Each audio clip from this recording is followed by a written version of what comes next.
pictures and passing time. You only smile like that when you're drinking.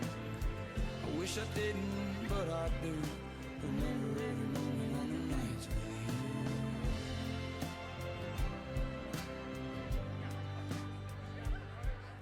you. Rod good whiskey's gonna ease my mind. Beach towel dress on the drying line. Do I remind you of your daddy in my '88 Ford? Labrador hanging out the passenger door.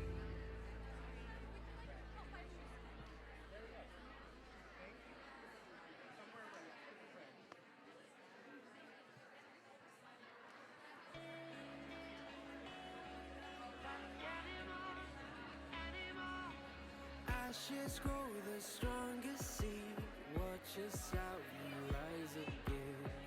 New roots on burned ground, stronger than before. It ain't over till it's over. Every day we're getting closer. We are indestructible. You can break a heart and go with like animals, animals. We are incorruptible. You can buy a heart and go with like animals, animals.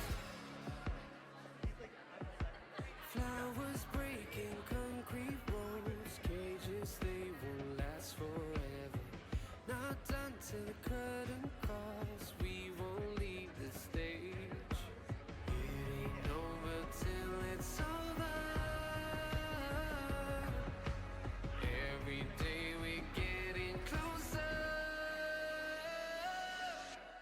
We are indestructible. You can break a heart and go with like animals, animals. We are incorruptible. You can buy a heart and go with like animals, animals. We will never go down. We will never go down. We will never go down.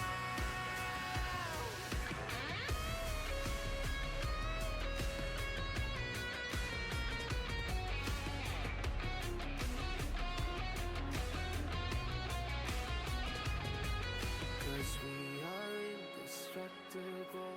You can't break a heart of gold. On the run like animals, animals. We are indestructible. You can break a heart and go with on the run like animals, animals. We are incorruptible. You can buy a heart and go with on the run like animals, animals.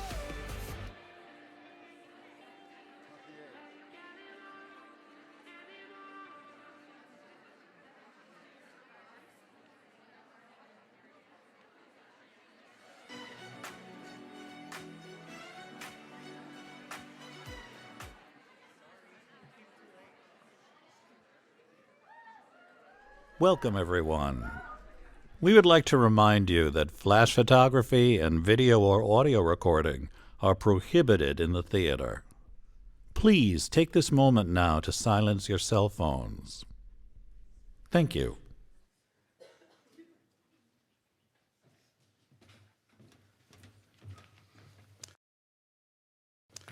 Hello and good evening, everyone. I'm Taj Greenlee, Senior Director of 9 to NY Talks. It's my pleasure to welcome you to the Arnold Center at the Barton-Weiser Hall at the 92nd Street Y, New York. We are thrilled to host this event that's part of our 150th anniversary season. Josh Hutcherson in conversation with MTV's Josh Horowitz, The Beekeeper and Five Nights at Freddy's. We're excited to host award-winning actor Josh Hutcherson for a conversation about his varied and fascinating career, including his newest projects, Five Nights at Freddy's and The Beekeeper, which is in theaters this coming Friday. Joining our featured guest is friend of 9 to NY, MTV's Josh Horowitz. Yes. Who is the host of the very cool Happy, Sad, Confused podcast, for which this is a live recording. A few quick bits of housekeeping. We'll collect your audience questions on index cards to share with our guests before our time ends. Include your first name, print clearly, and try to stay on topic. Also, we ask that you please don't video record the event, and also don't use flash photography. We don't want to disturb them while they're in conversation. Also, some of our other upcoming events will include Josh Horowitz with four-time Academy Award nominee Annette Bening tomorrow evening, discussing her new project, Naiad. And later this month, the talented cast of Apple TV's new series, Masters of the Air, which includes Academy Award winner Austin Butler, and Saltburn's Barry Keoghan will be here with Josh as well. For more information about our talks and upcoming events, please follow us on Instagram at 92nd Street Y, New York. We really appreciate you supporting us and coming out this evening, so thank you for that. And now, please join me in giving a warm welcome to Josh Horowitz. Hi, guys. Thank you.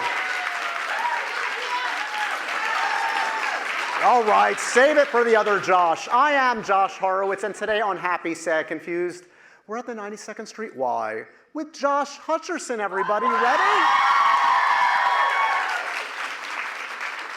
Stupid question. You were definitely ready. Thank you all so much for coming out tonight. You've sold this wonderful hall here this wonderful hall at the 92nd Street Y. You got the best bargain in town. You got two Joshes for the price of one tonight. This Josh I'm going to bring on stage, I've known for quite a while. He's a slightly better actor than I am. He's a way better actor than I am, let's be real. He survived not one, not two, not three, not four, but 5 nights at Freddy's. He survived the Hunger Games. I don't know how he did that. And now, he's in The Beekeeper. We're going to see if he can survive Mr. Jason Statham. No spoilers, but I don't know, guys. I mean, it's Jason Statham. I am so thrilled to welcome this guy back to the podcast. He's one of my favorites on the planet. Please give a warm welcome to Josh Hutcherson, everybody.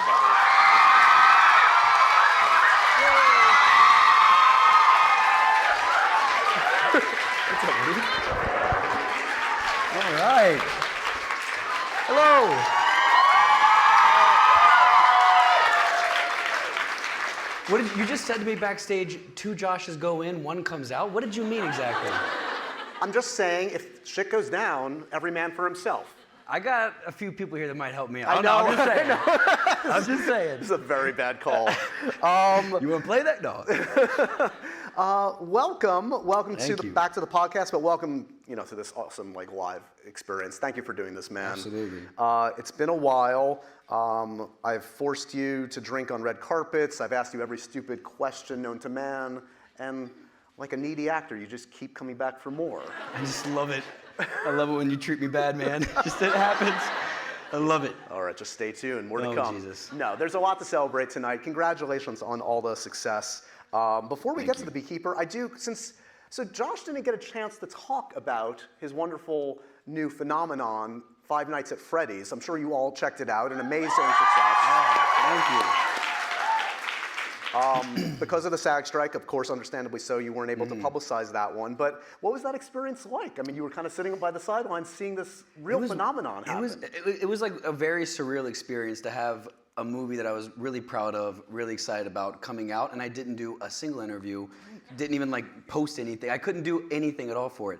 So it was very odd after being in this business for 22 years. And it's the first time that no one asked me a question about a massive movie I had coming out. Just going to Starbucks being like, do you have any questions about... And I was wondering, Freddy's? I was obviously we were all in support of the strike and happy that it finally came to a good end. But I was like, what if I posted, whatever you do, don't go see my movie?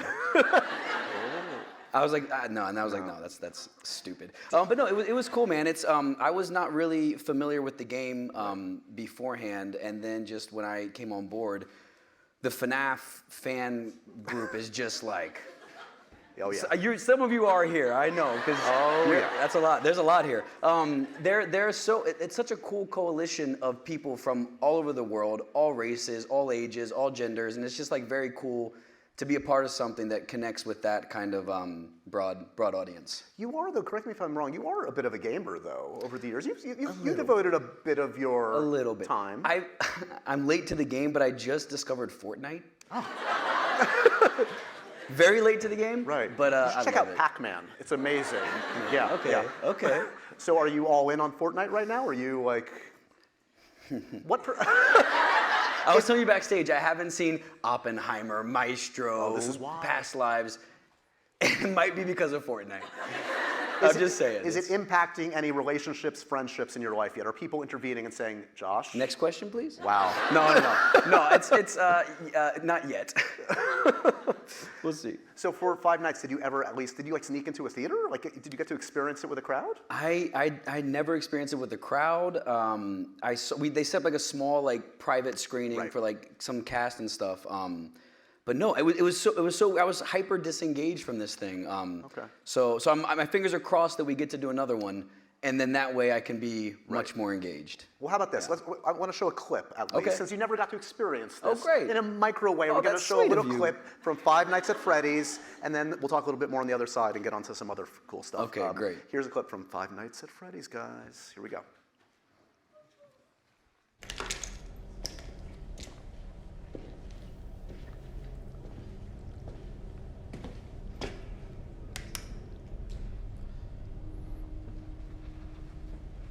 Boom. Sorry. What a jerk.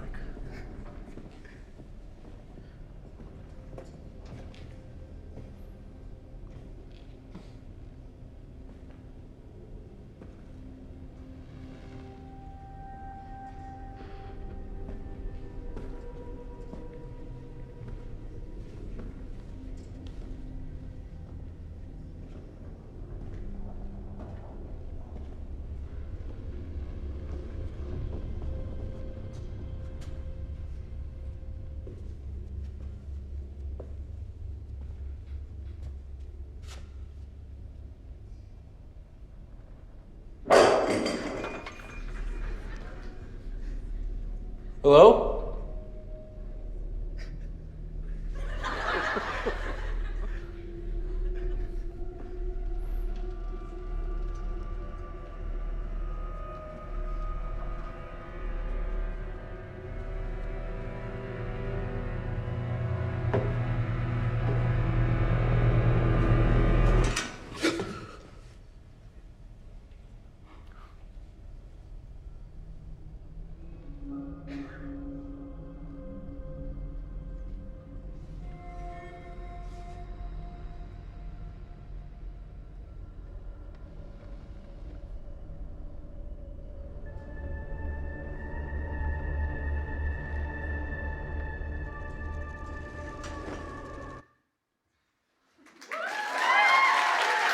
Oh.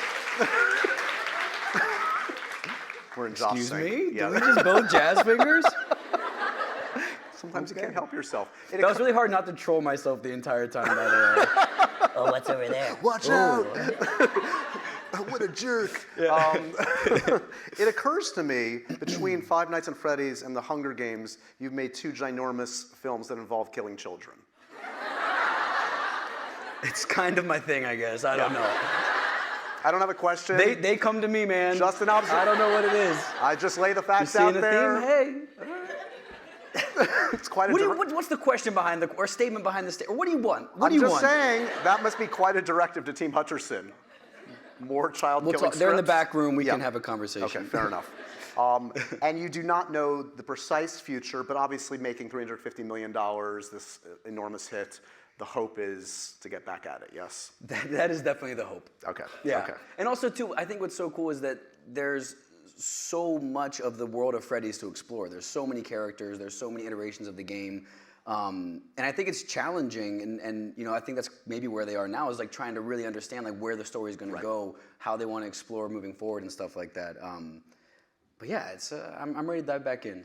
It also occurs to me, so like in this one, you work with, I don't even know what we call them, animatronic, like these Jim Henson-like puppet They're called creatures. actors. Well, yes.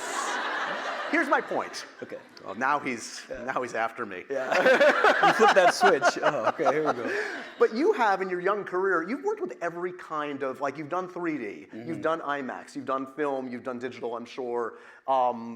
Every mocap, performance capture way back when. Yep. It's an interesting set of skills, to borrow from another action franchise taken. You're like the Liam Neeson of movie stars, is what I'm saying.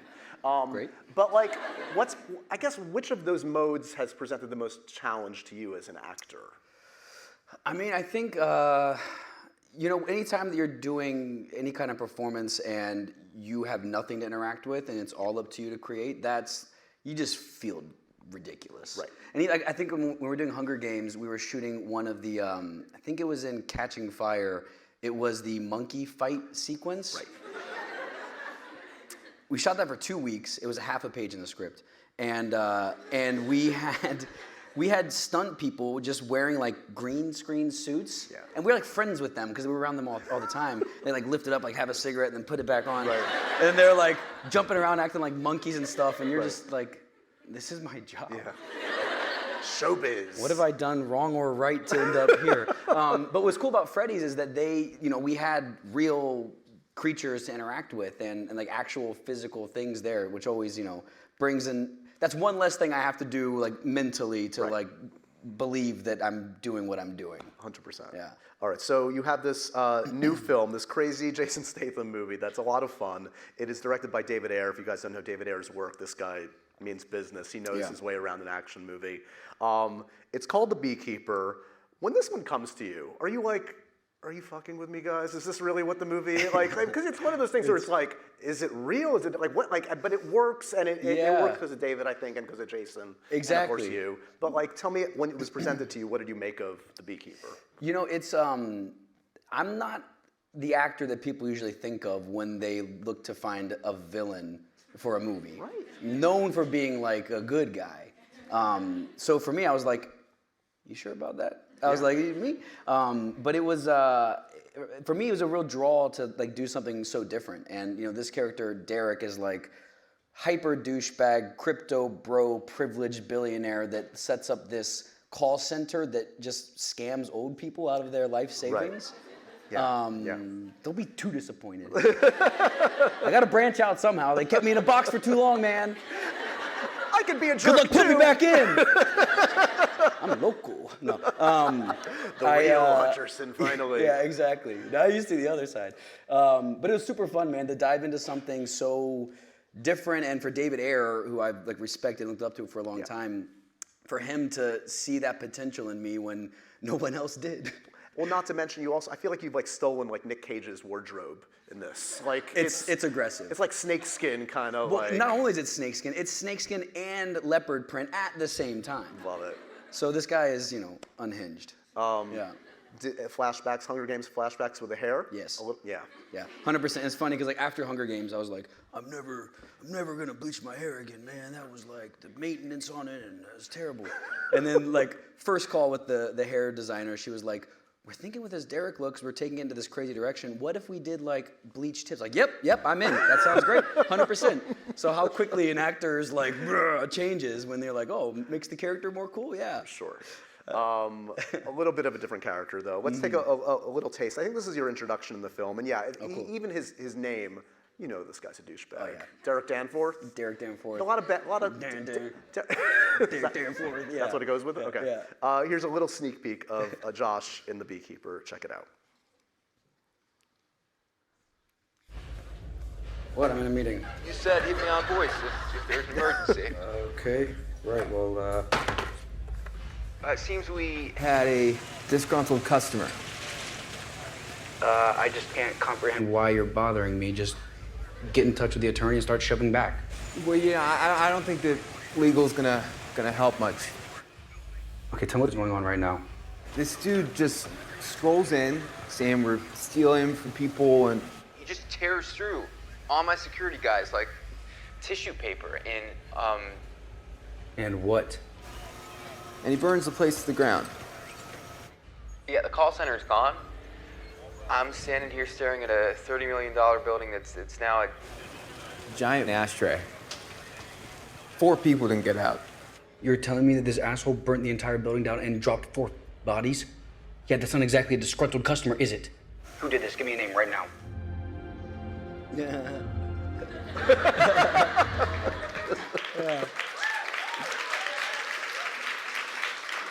That's the tip of the iceberg. I was gonna say that's cool. That's mild. Derek, yeah. That's like him at his best. Right. He spirals.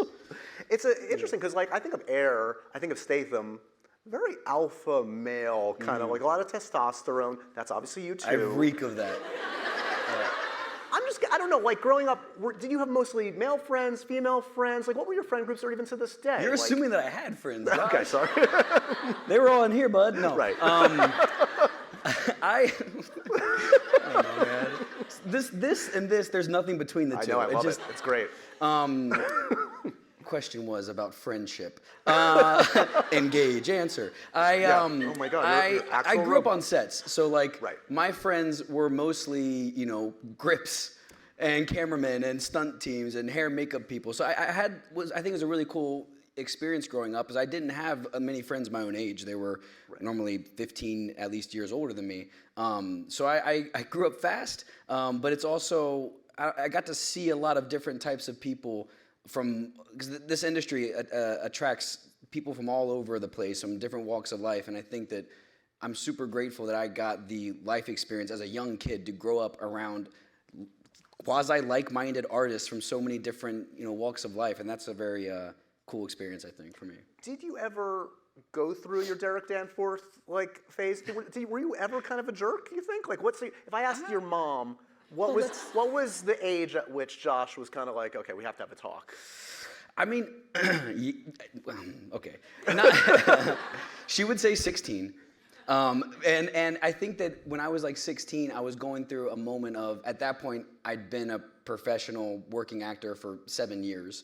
And was kind of like having this existential crisis of like, what do I want my life to be, and lashing out and being rebellious and things like that. But it was very contained. Okay. Short period of time. There's never been a case where you've actually uttered the words, "Do you know who I am?" No. Okay, good. I didn't think so. Just checking. No, never. Actually, sometimes my friends will be like, I want to get a reservation at this place. Like, Yeah. maybe we can. I'm like, no. We're not doing that. They're like, okay, I get it. They're like, what if we called? And we said, like, we're trying to make a reservation for you. I'm like, dude, that just sucks, man. Right. That just sucks. Let's just get takeout. Like, I Right. don't want to. Not worth it. It doesn't feel good. Yeah. It doesn't feel good. So I was lucky enough to be on the periphery of the ride that was the Hunger Games with you guys, and we got to know each other through those amazing years. It's so funny to me. I don't know what your perspective is on this. There's like so much nostalgia now for the Hunger Games as if it happened 30 years ago. It wasn't that long ago. Yeah, but it wasn't not that long ago. I guess. Does it feel like a long time ago at this point? It's weird. I know, like recently, when I was seeing all the billboards for the new movie coming out, I kept panicking in a way, feeling like I should be at a press junket, Right. or that I should be promoting this movie somehow. So that was weird. But no, it's a weird feeling, because on one hand, it feels like another lifetime ago, but it also just feels like yesterday at the same time. So it's hard to really place it. But it was like more than 10 years ago, the first one. I mean, does it feel like I shot the first one 13 years ago. It's crazy. Like, that's wild. Yeah. Yeah. Do you remember at this point the initial audition? Was there a chemistry test with Jen? Yeah. What do you remember? Yeah. I remember it was funny actually, because this was like a month after I had auditioned for Spider-Man, Right. and didn't get Spider-Man. And then I ended up being PETA. So I was like, oh, this works out. I'm down. But yeah, it was crazy because I'd done like the first round of auditions, and then like you'd never hear anything back, so I assumed, okay, I didn't get that, like on to the next. And then they called and they said, hey, we're gonna do like a chemistry read. I had a few actors, and I went and met with Jen. And I'd actually met Jen when I was doing press for The Kids Are All Right, and she was doing press for Winter's Bone. Yep. And I was sitting there at the table at like the SAG Awards, and she came up to me, and I hadn't met her, but I had like known about her. And she was like, Josh, hi, I'm Jen. I was like, Yeah. hi, friend. hi, how are you? And she basically told me the story that she saw, because she's from Kentucky as well, and she saw in a newspaper that like local actor kid from Kentucky makes it big in Hollywood. And so she like... Again, it wasn't that long ago, Josh. This just in. Josh Hutcherson, isn't it? Yeah. Yeah, she saw that and she took that to her parents. Were like, look, this kid made it. I can. So she told me that, and I mean, we hit it off right away, and the rest is ancient history. Does Joshifer live in some capacity to this day? Oh yeah, for sure. Yeah, I mean, we talk all the time, and she's got like a whole family, and like she's living a whole life, and you know, it's hard to get us all back together, but we try to see each other from time to time, and we stay in touch with the phones. If you texted her right now, how long would it take her to respond to you? I would say probably like, it could be between like a minute and 3 days. Okay. Which is also kind of how I respond to almost everybody. Right. When they text me, depending on if it's like my mom or like my best friend, so. You want to take out your phone? You want to try it? I don't have my phone on stage. I'm professional. What's this? What's this? I don't have her number. She totally iced me out. That's for the best. That's for the best. Let's take a look back at the wonderful saga that was The Hunger Games. This is a scene. Oh man. This is a scene from Catching Fire. You and Jennifer. Okay. All right.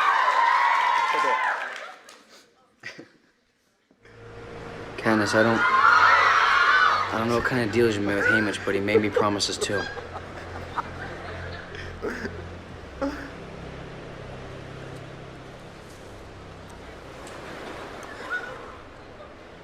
This isn't fair.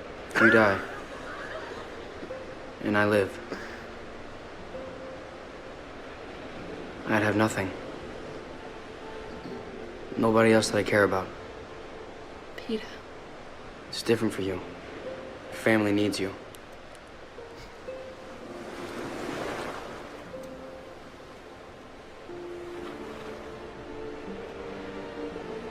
You have to live. For them.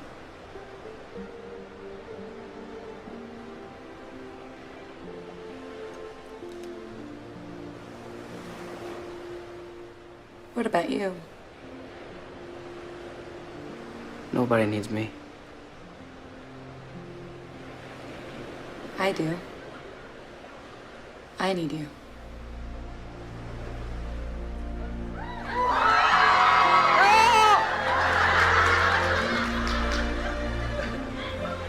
Okay.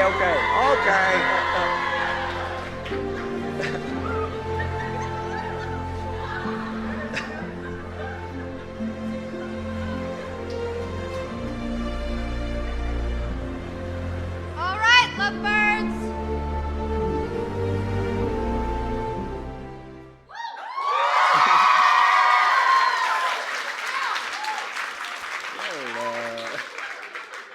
How do you feel?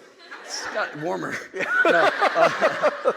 It's wild, man. It's funny, like, I don't see that ever. Like, I saw the movie once, like, at the premiere. Like, I've never rewatched any of it. So it's always funny when things, like, come up and I sound different, I look different. So that makes you realize it was 13 years ago. You know what I'm saying?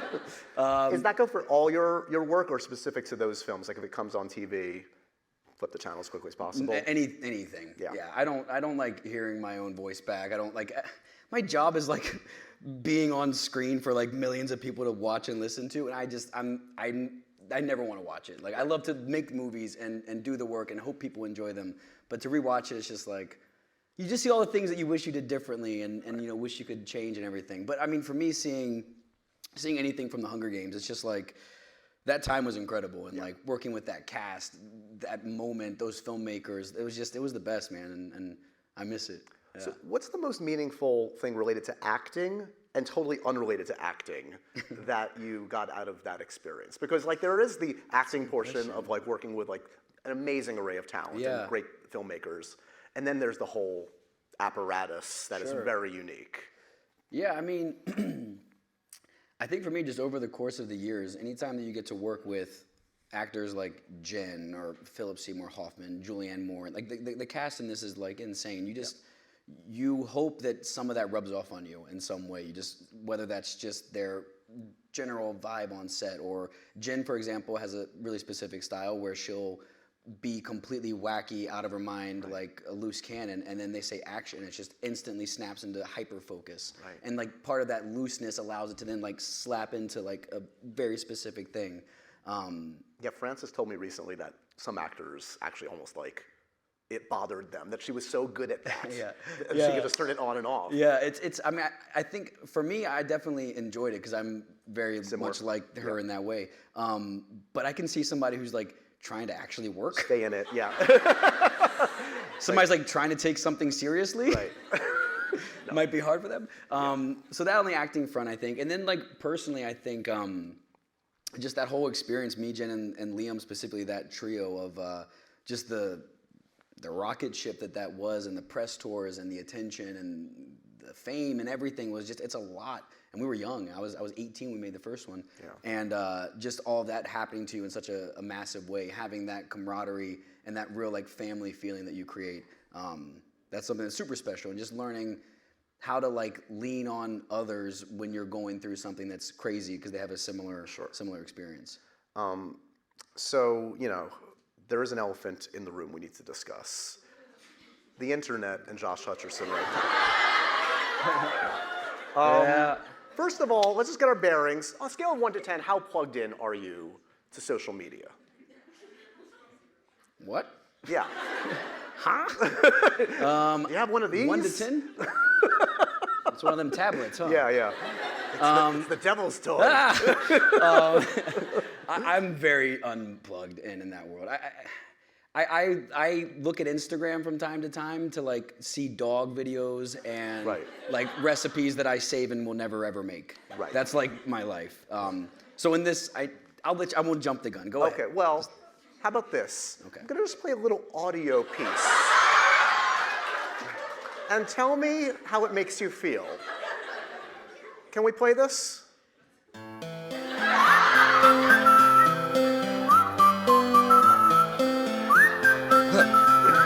Oh yeah. Can you blow my whistle, Yeah, baby? great. Yeah. Whistle, baby, Great let song. That's me good. know. Yeah. Girl, I'm gonna show you how to do it, and we start real slap. slow. You just put your lips together and you come real close. Can you blow my whistle, baby? Whistle, baby. Here we go.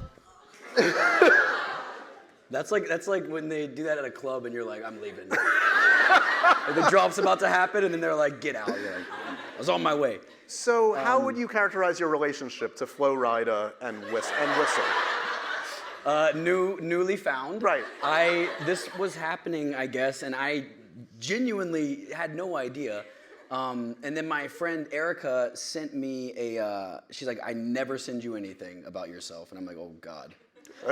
What did I do? What is this guy? I know. Yeah. And she sent me, it was a link to a TikTok from like the official Democrats TikTok. Right.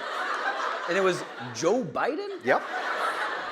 drinking a coffee cup. And I was like, what is this? Yeah. And then he turns it. There it is. And then my face pops up with some random ass pictures Yeah. from like 2014. Yeah. And I was like, well, that's odd. And then I was like, oh, okay, whatever. That's cool. So weird. And then my brother and his boyfriend like sat me down over like the Christmas break. I'm turning into Paul Giamatti from The Holdovers right now. They sat me down. What did I pick? Anyways, they sat me down and they were like, okay, we need to just walk you through some things. You that need are to be happening. aware of what's Exactly. happening You in need the to, like, world. they're like, Yeah. it's fine. You can choose to live in a little bubble under a rock if you want, but But and an they just annoying ran- journalist may play this music Exactly. for you at You some might point. want to know. Exactly. Yeah. And they ran me through. And it's crazy, man. It's like a Rick roll. Yeah.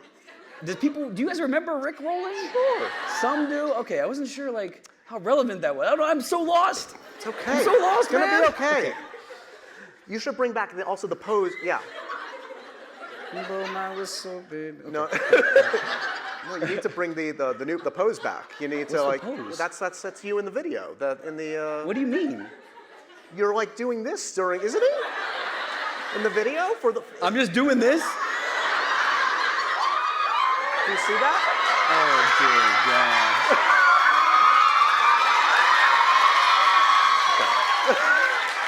What is that look? You tell me. I think I was attempting to smize. Right. Oh, you were smizing. Okay.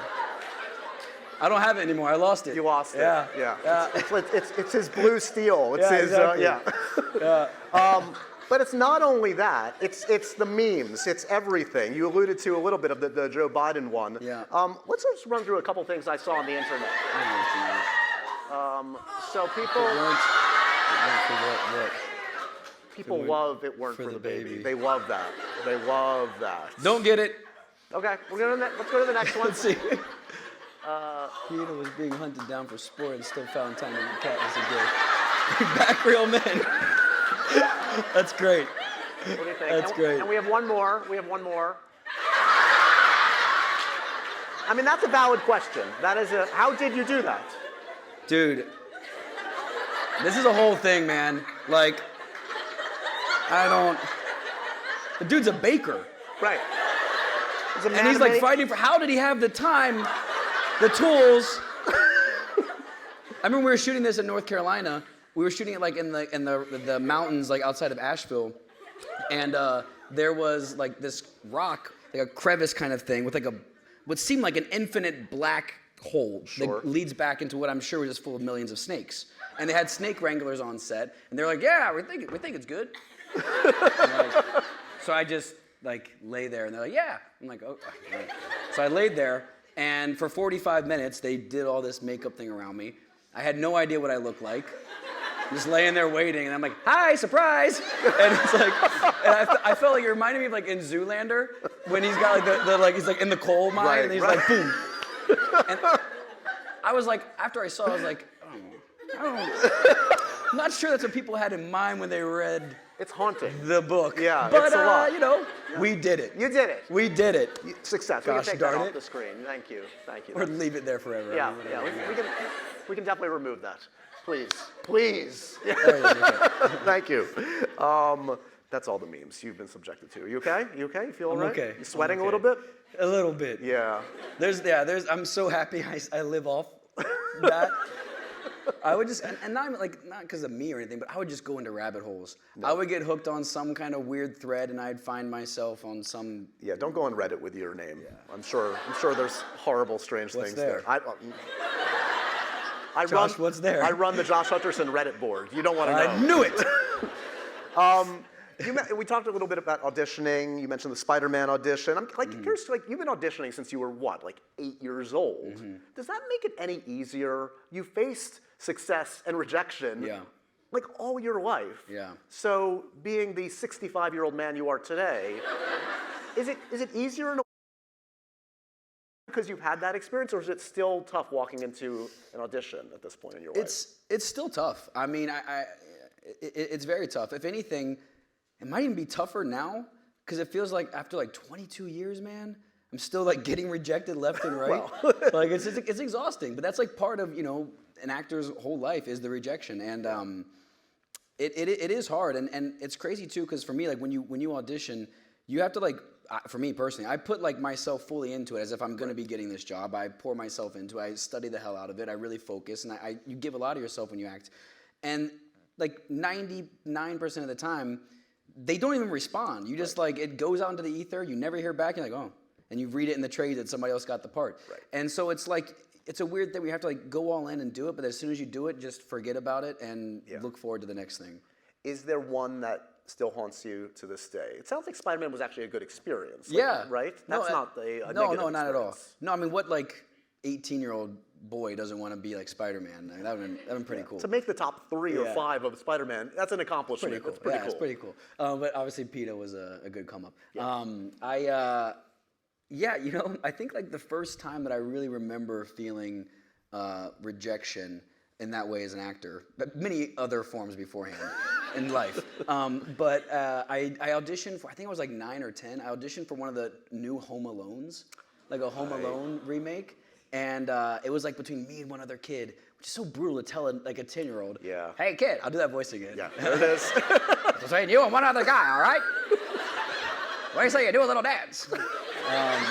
You've cornered the market on old-timey man. Yeah, You're exactly, so good. Yeah. And when I didn't get that, it was crushing, and that was the first time I remembered feeling that that feeling of disappointment.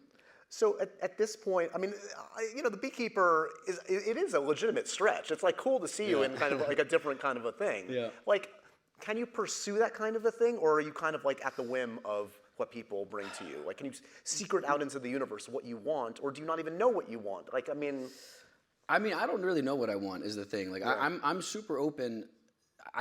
Right now I'm in love with working and being on set, and it's like my home in so many ways. And getting to do something like The Beekeeper was super new to me, and it was a stretch, which I really enjoyed. And it was super freeing to do something so different in a way. Yeah.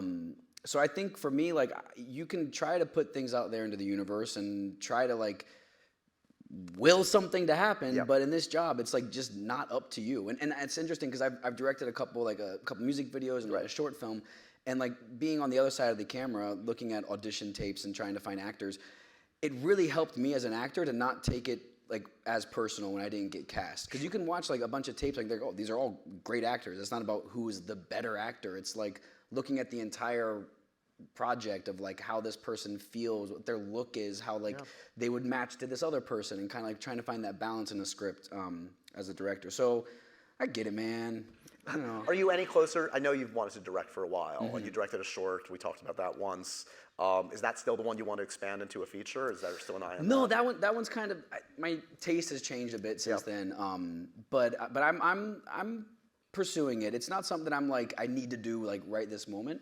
And I have so much respect for directors and the job that is and everything. I feel like I still have things to learn before I really take on a full feature. I know we were talking backstage. You're a little behind on your film, but is there a last TV show you were obsessed with? Anything come to mind? What's on the list? I just rewatched Sex and the City.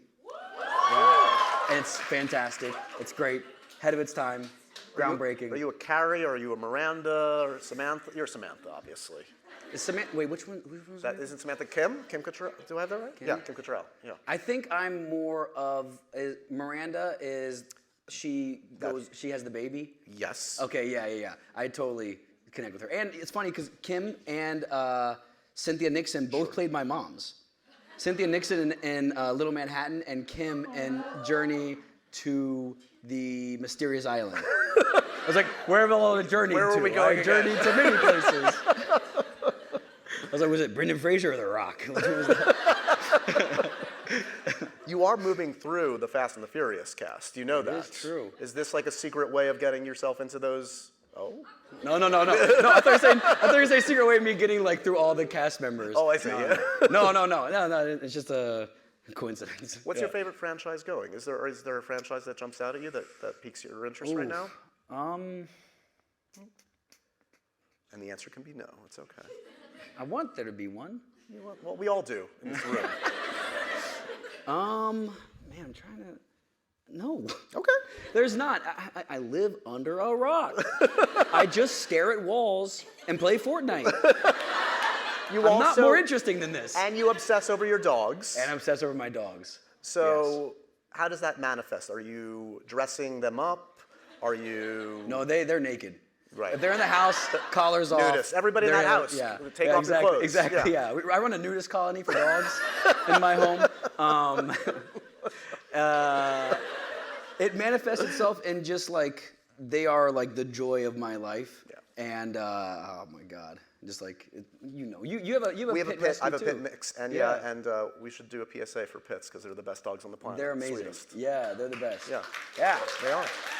They are. No, it manifests itself in just like exploding my heart with love and like just wanting to do everything to make their lives the best that they could ever be. 100%. Yeah. All right, so let's do some profoundly random questions from the Happy, Sad, Confused questionnaire. You ready? I'm ready. All right. What do you collect? What do I collect? Yeah. You sound, well, it's not that crazy a Collect? question. I don't even have a favorite franchise. You're asking about collections? I'm sorry, we want to know the real you. Damn I it. collect house plants. Huh. But they don't last long. They're just like, it's like a graveyard of house plants. Is it that hard to take care of apparently, yeah. Okay. Too much sun, too much water, not enough. It's like, Right. dogs I got down pat, but house plants? Right. God. Worrisome. What's the wallpaper on your phone?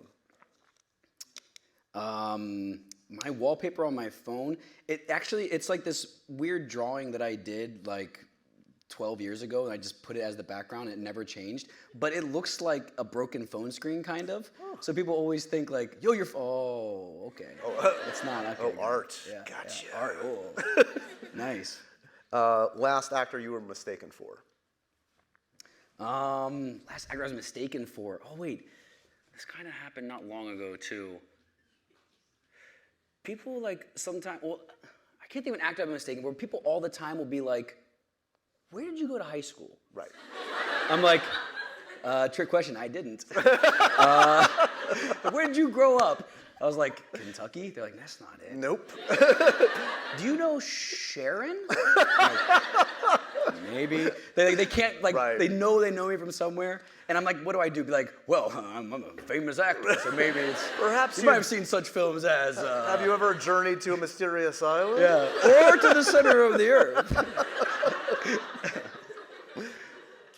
Is there a movie you're embarrassed to admit you've never seen? Oh, there's many. There's many. Yeah. I haven't seen the new Hunger Games yet. And that's what... Oh, and they all gasp. Get out! Yeah, out. The door's over there. No, I'm really excited to see it. The world is amazing, and Francis Lawrence directed, obviously, and it looks great. I haven't seen Oppenheimer. Right. I haven't seen this. It's like, man. I mean, they talk Fortnite, all about Fortnite, PETA in the Fortnite, film, what? of course. They talk, they're like, one day this guy will come. He's a baker. He does camouflage. It's all about you, buddy. Really? So there's a chance? Don't. Nobody tell him. What's the most annoying thing about you? If I asked your friends and family, what would they say? He's a great guy, of course, but if he could just respond to text messages. Oh. I'm just like, again, living under a rock. I don't know, man. I have a hard time, like, just allowing myself to accept that technology is real. Right. I don't know why. It's a good thing in the end. It's like a yearning for yesteryear, like the old, you know. No, I'm not going there. I'm not old timey guy. Yeah, old timey guys coming out.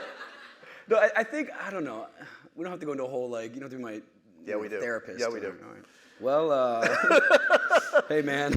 No, I think there's like a feeling of a fear of us losing the human connection. Yeah. Even though technology can also like enhance that in many ways, that I think that I just get like very stiff-armed to like technology in general. You're wise. Don't as much as I'm making fun. You're wise. What's the worst note a director has ever given you? Worst note. Yeah. Worst.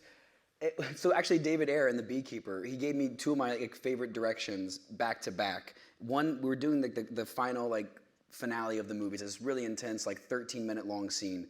And like he wouldn't cut. He just like reset and back to one. And I'm like screaming, and like we're doing one. I'm like crying. One, I'm like punching things, like just out of my mind.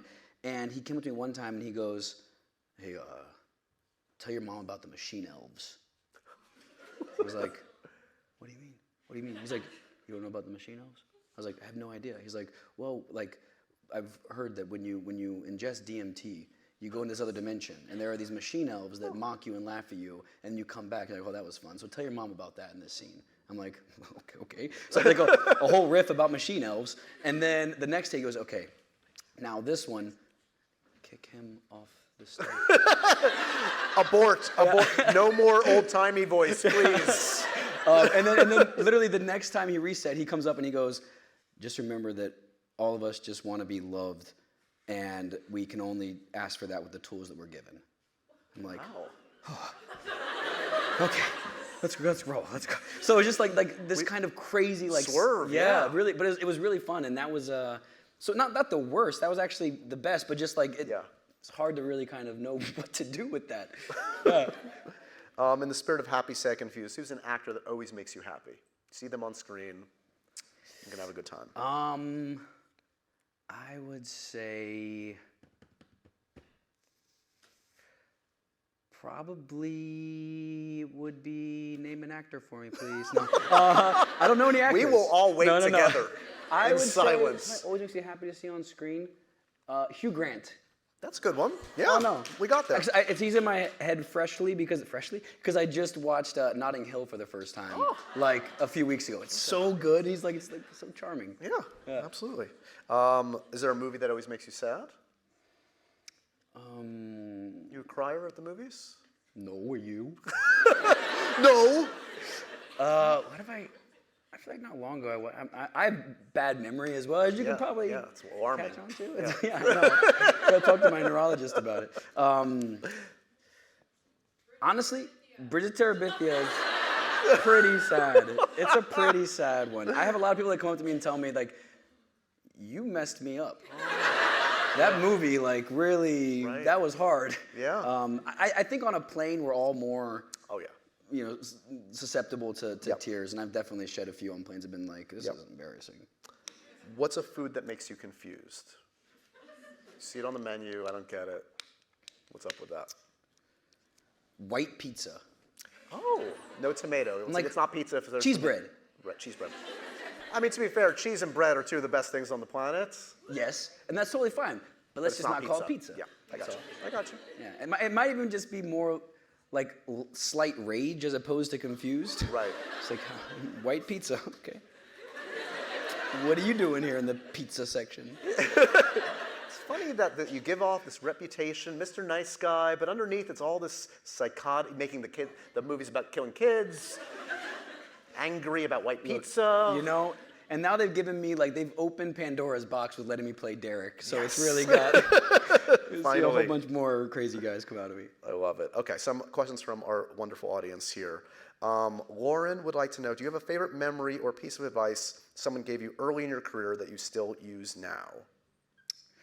Yeah, I did the Polar Express. That was one of my earlier things. Still, somehow people know it. 22 years? No. Stop it, Josh. Focus. Don't make me play Whistle again. I'll do it. Okay. Sorry. Okay.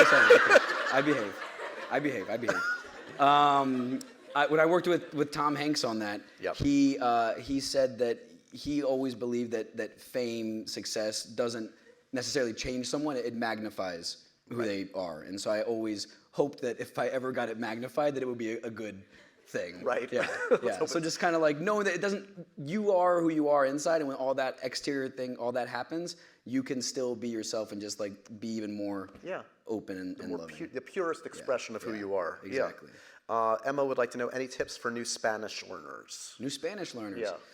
I mean, I didn't study Spanish at all. It was just like immersion. So if there's any way you can immerse yourself in just only being around people speaking Spanish, that was the best way for me. But like a lot of people that I know use Duolingo, and they learn something. Yeah. Okay. Yeah. Do you have any dream directors you want to work with, and why is it Greta Gerwig? That's funny. Greta's amazing. Wow. I love to work with Greta. Pointed. Yeah, right, exactly. Well, the reason why it's Greta is I love to work with Greta. I think there's a lot, man. I love Sofia Coppola is one of my favorites. I think like just her approach to like the subtleties of like human complexity and the way she lets the actors like breathe and be in moments is really cool. But then I'm a big David Fincher fan of like Fight Club was such a seminal movie for me when I saw it when I was 10 years old. Yeah, those are probably two that are pretty high up on the list. But there's also I'm really excited now for like the new wave of young up and coming filmmakers and also like international directors and stuff. You see a lot of really interesting voices coming out of foreign countries as well that I'm really excited to get into somehow. I know you're behind, but have you seen the new Fincher yet, The Killer? I have not seen The Killer. It's amazing. Yeah? Okay, if you're a I gotta Fincher see guy, it. you're going to love it. Okay.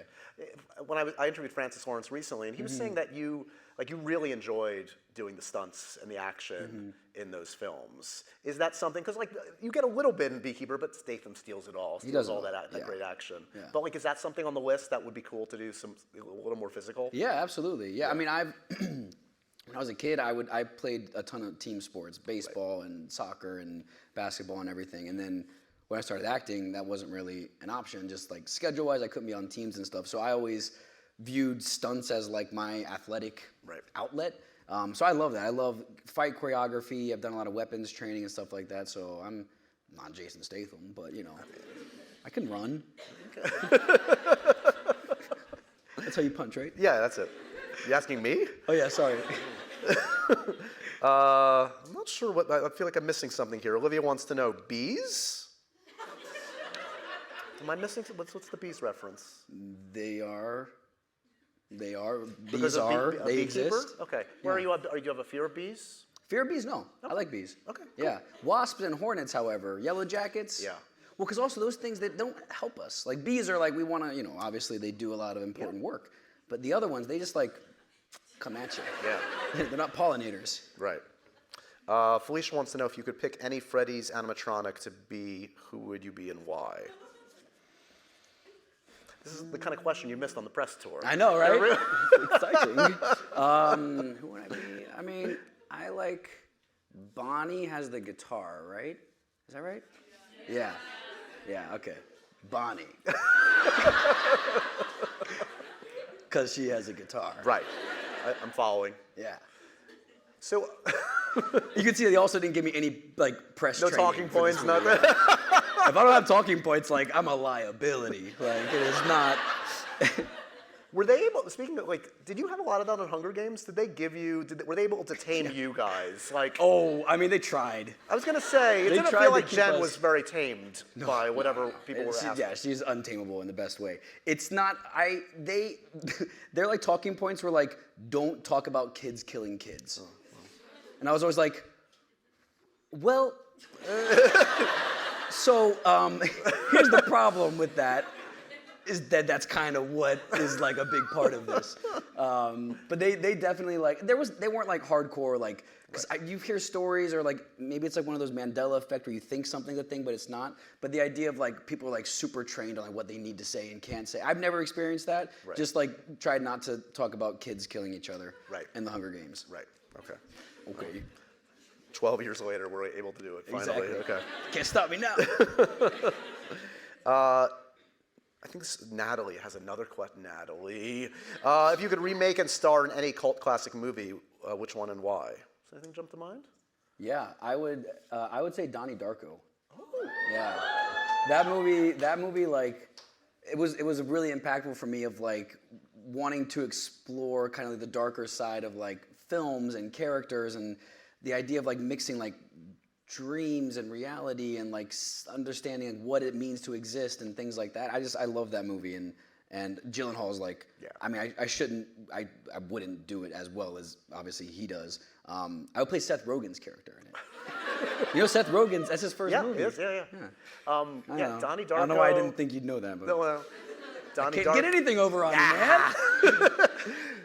Donnie Darko, Fight Club, and then you're like in Little Manhattan. Are you like, this is, come on, like, I need the edgy stuff. This is edgy enough for me. Well, it's funny when I was like when I was 8 years old, I was still in elementary school. Before I had stopped doing school and started acting, and we were doing a play for Grandparents' Day, and it was like a musical thing, and they wanted us to sing these songs, and it was like I think it was Grease or something. And I was refusing to do it at 8 years old, before I was even an actor. And they were like, why won't you sing the song? And I'm like, it's cheesy. It's cheesy. It's too cheesy. Right. And they were like, okay, just go on stage and like mouth watermelon. And it looked like you're singing. I was like, all right, I'll do that.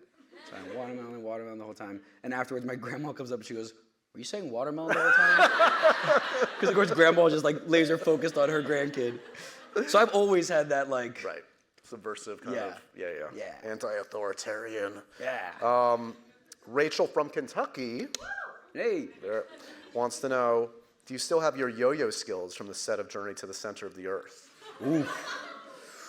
Haven't picked up a yo-yo since that time in Cabo. No, it's been a while since I've done this. I don't know. I haven't tried it in a long time. Okay. But that feels like the kind of toy that I would enjoy. Sure. Good old classic yo-yo. Yeah. Just a string and a rolly thing. How would that go, my friend? That'd be fantastic. This just in, the new toy is hitting the market. It's called the yo-yo. You know the cat's cradle. Oh boy. We're really not good for each other, are we? No. They knew. Yeah, they knew. You guys knew what they were getting into, right? Into. Congratulations on all the success. It's been too long. Five Nights at Freddy's. Hopefully, we're going to get that. We'll take your time. We want a good sequel, so we'll take a moment, and hopefully, we'll see more of that. You guys should check out The Beekeeper. David Ayer knows action. It's got a darkly comic bent. Statham knows what he's doing. This guy, who knew, can play an asshole. Amazing. Fantastic. Little old me. Can we listen to Flo Rida one more time before we go?